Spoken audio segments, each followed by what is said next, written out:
Gibira kaffaluun guddina hawaasa dinagdee kan utubu hojiiwwan bu'uuraalee misoomaa babal'isuu fi fayyadamummaa lammiilee mirkaneessuuf gumaacha olaanaa qaba.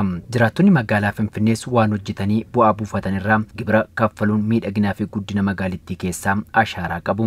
Bu'uura kanaan magaalaa Finfinneetti kaffaltoonni gibiraa amanamummaan dirqama lammummaa isaanii baachaa jiran bu'uuraalee misoomaa magaalittiitti hojjetaman bu'aa gibiraan kaffalamu ta'uu gammaduu AMN Plus waliin turtii taasisan ni dubbatu. ግብር ለመክፈል ነው ጊዜያችንን ጠብቀን ቀድመን መጥተናል Gibira kaffaluuf yeroo koo eeggadhee dhufe gibirri guddina biyyaaf kan ooluudha waan magaalaa keenyatti misooma qabatamaa argamaa jiru koriidarii faa yoo ilaallu gibiraan ijaaramaa jira guddina kanas yoo ilaallu gibira kaffaluu kootti baay'een gammada ግብር ለመክፈል ነው የመጣሁት ያው ግብር መክፈል ግዴታ እንደመሆኑ መጠን Gibira kaffaluun dhufeem. Gibira kaffaluun dirqama keenya guddina biyyaa fi tajaajila hawaasni biyyatti barbaaduuf kan oolu waan ta'eef waan an hojjedhee argadheerraa gibira kaffaluu kootti nan gammada. Gibira kaffaluu kuni baay'ee numantu gammachiisa deebi'ee numantu gargaara. Maaliif waan argaa jirru magaalaa kana baay'ee adda ta'aa jira. Warra gurguddaa hojiin tokko ta'uuf deemaa jirra.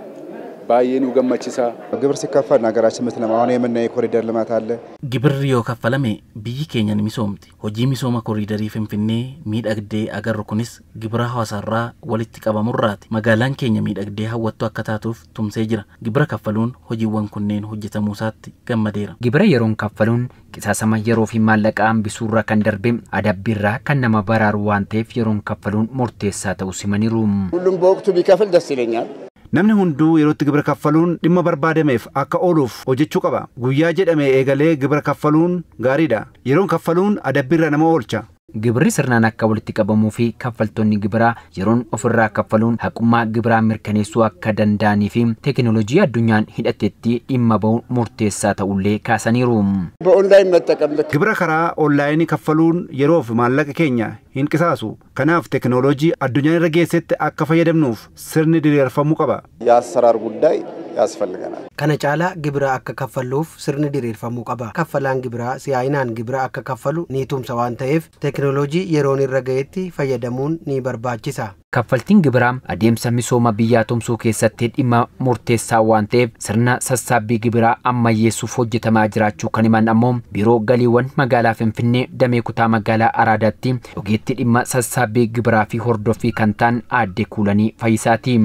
kutaan barnootaa maal godha haamlee tokko irraa jalqabee jechuudha magaalaa keessa naanna'uudhaan garee caan amma 30tti qofa beeksistu waan ta'eef booda dhalaa fi adabbiidhaaf akka saaxilamne dafaatii gibira keessan beeksisaa jedhee kutaan barnootaa kan jedhamu jira miidiyaadhaan konkolaataadhaan olii gadi deemee beeksisaa ture. Yeroon kaffaltii gibiraaf kenname irra yoo darbe adabbii waan qabuu fi hawaasni kaffalaa gibiraa yeroo qabame keessatti itti gaafatamummaa isaa baachuu akka qabanis amsa aadde Kuulaniiti.